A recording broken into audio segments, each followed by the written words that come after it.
Kita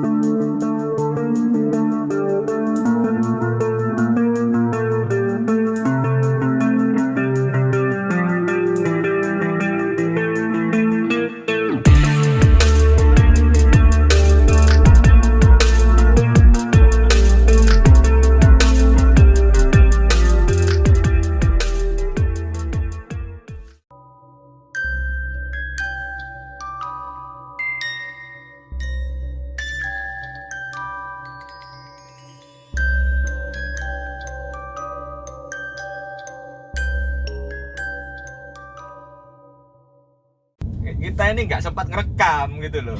Orangnya nggak mau direkam. Terus gimana gitu? Apa di TK ya dah? Di mobil.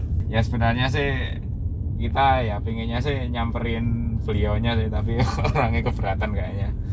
Ya just hanya sekali ketemu, terus ya udah gitu aja. Wes oke lah, kita cari tempat aja Kang. Minggir Langsung TK ya, seadanya ya. Iya oke lah ya.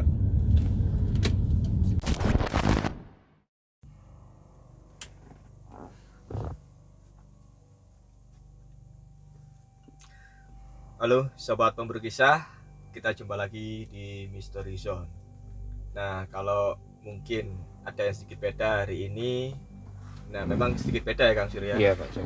Karena ini tadi sebenarnya kita nggak sengaja, sebenarnya kita sedang ada acara di luar, ternyata kita dapat satu kisah.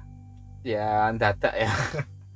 Dan kita nggak mau lupa sih dengan kisah ini karena kita nggak membawa beberapa perlengkapan kita, jadi ya terpaksa kita langsung aja kita take di sini ya. Iya. Tadi dari Pak siapa kita Ya, atau Pak tadi ya. Tadi kita dapat satu kisah dari Pak Warno. Iya, Pak sebut saja sebut gitu aja ya. seperti itu aja. Nah, ini Pak Warno ini berkisah mengenai kejadian mistis yang dialami oleh keponakannya Kang Surya. Iya. Dan kisah ini terjadi di tahun 2001 2002 ya, sekitar Ya, segitulah. sekitar itu tadi ya kayaknya. Ya dia bilangnya sih 20 tahun yang lalu ya, mungkin 2001. Ya. Nah, bagaimana udah gede. bagaimana kisahnya? Monggo Kang Surya Ya. kisahkan. Jadi tadi ini Pak Warno ini kan kebetulan apa ya, berbagi kisah lah dengan kita ya, mungkin karena berceritanya agak cepat, terus kita juga nggak sempat record karena pertama ya beliaunya kayaknya keberatan, kedua juga tempatnya juga nggak representatif ya, akhirnya ya sudahlah kita rekam kisahnya di benak kita, terus coba kita ceritakan lagi mumpung belum lupa gitu ya. Jadi waktu itu Pak Warno ini punya keponakan ya, keponakannya itu masih kecil ya, cowok, usianya kira-kira waktu itu masih 5-6 tahun lah, karena ya mungkin mau masuk TK katanya.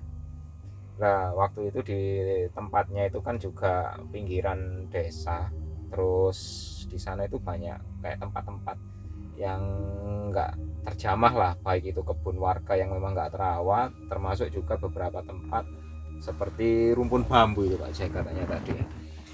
Nah waktu itu si ponakan cowok ini katanya siang-siang itu main sama teman-temannya, main beberapa waktu kemudian teman-temannya sudah pada pulang.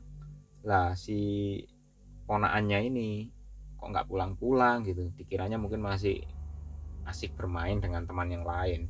Tapi nyatanya ketika sore hari waktu anak-anak itu pada ngaji katanya ya, itu si bocah cowok keponakannya nggak balik-balik juga. Panik lah orang satu desa itu, termasuk Pak Warno ini juga mengetahui keponakannya nggak pulang, mulai bingung, ditunggu sampai maghrib pun juga nggak pulang, dicari, ditanyakan ke rumah masing-masing temannya. Rata-rata teman-temannya ya bilang, loh tadi ya pulang sendiri-sendiri, nggak tahu si bocah tadi sama siapa. Karena makin kebingungan sampai menjelang malam nggak ketemu, akhirnya ya warga itu inisiatif, karena di tempat itu terkenal memang agak, tadi bilangnya wingit ya, wingit itu istilah orang Jawa Timur kalau apa ya, angker atau seram gitu Pak Jaja. Dicarilah ke area situ, dan katanya tempat situ memang terkenal dulu sarangnya wewe gitu ya, mungkin si bocah dibawa sama penunggu di situ, wewe penunggu di situ. Mulailah warga kampung ini nyari, keliling sambil bawa alat-alat, ya katanya sih alat-alat dapur seperti yang mungkin teman-teman di sini pernah dengar ceritanya ya. Dicari, akhirnya keliling terus di daerah situ. Nggak lama kemudian tahu-tahu ada suara kayak daun-daun bergerisik gitu, daun-daun bambu bergerisik dan kayak ada benda jatuh dari atas. Bluk, ternyata itu ya bener si ponakannya. Jadi ya kayaknya wajahnya kayak shock banget gitulah. Tapi karena Pak Lekwarno sudah nemu keponakannya dan juga orang tuanya ketemu, ya seneng semua lah, warga kampung pun juga seneng. Jadi mereka sudah bersyukur pada pulang sambil peralatannya ya dibawa lagi lah. Tadi kan mukul-mukul alat dapur dan lain sebagainya gitu, mereka pulang. Namun kayaknya yang kasihan ini si bocah ya. Jadi begitu pertama malam hari dia ditemukan, sampai esok paginya kayaknya ponakannya Pak Le Warnoni tadi agak shock. Jadi dia itu diajak ngomong, ditanyain, nggak mau jawab, hanya menunjukkan wajah ketakutan seperti menangis. Terus yes, kayaknya ekspresinya seperti ekspresi shock gitu, jadi anak kecil yang ketakutan. Lah waktu itu saya mungkin dianggap wajar ya, karena mungkin anak-anak ketakutan, ditanya kamu tadi ikut sama siapa, siapa yang bawa, ya nggak ada jawaban. Dia cuma hanya suara seperti menangis, bahkan membuka mulut pun itu nggak ada suaranya katanya, hanya tangisan saja. Sampai akhirnya esok harinya ya untungnya bocah ini mau makan mau minum dan lahap sekali makan minumnya. Tapi ya gitu, aktivitasnya cuma diam, hanya apa ya, duduk aja. Terus tidur pun ya tidur, tapi ya kondisi tidur itu kayak enggak nyaman gitu katanya ya. Tidur bangun, bahkan malam itu malah nggak tidur sama sekali. Siang itu malah ya tidur terus bangun lagi, jadi kayak nggak normal gitu. Akhirnya kalau nggak salah itu di hari keduanya kalau nggak salah Pak Cek ya, itu dibawa ke kayak mungkin puskesmas ya atau apa ya, ditanyakan ke apa mantri atau petugas kesehatan di sana. Ya memang dugaannya sih si bocah ini shock, tapi selama dia masih mau makan mau minum ya secara fisik kondisinya mungkin masih baik-baik saja ya, tapi secara psikis memang kayaknya ada gangguan. Jadi ya disarankan dibawa ke apa, rumah sakit atau apa, barangkali ada dokter anak yang lebih kompeten atau gimana gitu ya. Ya akhirnya di hari kedua itu ya gitulah, yang penting si bocah ini masih mau makan, makannya pun juga banyak gitu. Terus hanya nggak bisa bicara, nggak bisa bereaksi, terus pokoknya aneh lah gitu ya. Akhirnya ya di hari kedua itu mereka pulang, rencananya sih mungkin akan dibawa ke apa, ke dokter anak atau apa gitu ya. Sampai pada suatu ketika menjelang apa sore, habis asar gitu katanya, ada salah satu kayak orang tua di situ katanya, itu datang ke rumahnya ponakannya Pak Lekwarno ini, apa, ke keluarganya kakaknya Pak Lekwarno. Ya dia itu datang hanya sekedar ingin nanyakan gimana kondisi si bocah gitu. Cuman katanya waktu itu ya begitu bapak ini datang ya, bapak-bapak yang sepuh ini kayaknya dia itu mungkin punya informasi yang mungkin di luar dugaan gitu Pak Cek. Kemudian dia datang sekedar ngobrol-ngobrol sama kedua orang tuanya. Mulailah orang tua ini cerita. Jadi kedua kakaknya Pak Lekwarno ini, suami istri ini, bercerita kalau si anaknya ini ya apa masih belum bisa sembuh, masih shock gitu loh karena kejadian itu. Bahkan ditanya kejadiannya seperti apa, ceritanya seperti apa, itu nggak ada reaksi sama sekali. Hanya ya terlihat dari matanya mungkin seperti melihat kiri kanan, tapi mulutnya terbuka tapi nggak ngomong. Tapi yang penting makan minum masih masuk gitu. Ini sama orang tua tadi itu ya, sesepuh itu tadi ya, cuman kalau boleh tahu di mana sih anaknya, mungkin barangkali saya bisa lihat ya, mereka seneng lah. Mungkin biasanya orang tua itu mungkin lebih tahu, entah anaknya itu didoain atau apa, mungkin bisa sembuh gitu ya. Oh iya, masih di kamar ya, soalnya biasanya tiap hari ya di kamar aja diem gitu aja. Ya diajaklah si orang tua kakek itu tadi ke kamar. Begitu masuk ke kamar, anehnya si bocah itu sudah nggak ada. Dicari ke seluruh rumah itu nggak ada, padahal pintu belakang, pintu samping rumah itu tertutup, semua jendela tertutup, hanya pintu depan aja yang buka, dan si bocah nggak kelihatan sama sekali kalau dia keluar. Dicari, paniklah orang tua si bocah, dan Pak Lekwarno pun juga waktu itu diberitahu, dikabari juga kaget. Nah, orang tua ini akhirnya nyarankan, sudah gini aja, kita cari di tempat yang kemarin. Oh iya mbah, akhirnya ya ngajak beberapa warga lagi. Sarannya orang tua itu, katanya mumpung sebelum maghrib sudah ke sana aja. Kok sebelum maghrib? Ya enggak apa-apa, nanti moga-moga ketemu di sana, katanya gitu. Berangkatlah ke tempat di mana rumpun bambu di kebun salah satu warga yang nggak terawat itu. Nyampe di sana, ya si kakek itu, mereka ya nyari-nyari lah, mungkin ada sebagian bawa alat-alat dapur lagi, takutnya itu bocah hilang lagi atau gimana. Sama si kakek tadi cuman ya kayak berdoa atau gimana, mungkin ya dari pemahaman spiritualnya dia sudah paham ya. Nggak lama kemudian di balik rumpun bambu itu muncul bocah ponakannya Pak Lekwarno, tapi fisiknya itu sudah beda dengan pertama kali ditemukan. Jadi mukanya itu kucel, kuyu, kotor semua, pakaiannya juga kotor semua. Dan si bocah itu menangis tapi bisa keluar suara begitu kelihatan orang-orang. Le sini le. Jadi orang-orang itu mau ngambil, tapi sama orang tua yang tadi nggak boleh, biar anaknya sendiri nanti kesini.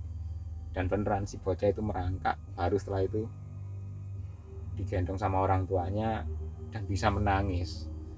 Ya akhirnya kebahagiaan lah, kembali bahagia lagi lah, 2 kali sampai hilang seperti itu kan juga benar-benar bikin orang tua seperti kebingungan Pak Jack ya. Akhirnya setelah ketemu ya sama orang tua tadi, diceritakan bahwa ya kayaknya yang kemarin itu si bocah yang jatuh itu kayaknya ya bisa jadi itu fisik atau bocahnya itu ya mungkin si anak itu, tapi yang ada di dalamnya itu bukan. Jadi bisa jadi ya sosok lain atau gimana gitu. Ya si anak itu sementara ceritanya ya masih berada di situ. Dan ketika esok harinya kemudian ya untunglah si anak itu juga mau makan, karena kalau nggak salah sudah berapa hari dia dalam tanda kutip hilang gitu Pak Jack.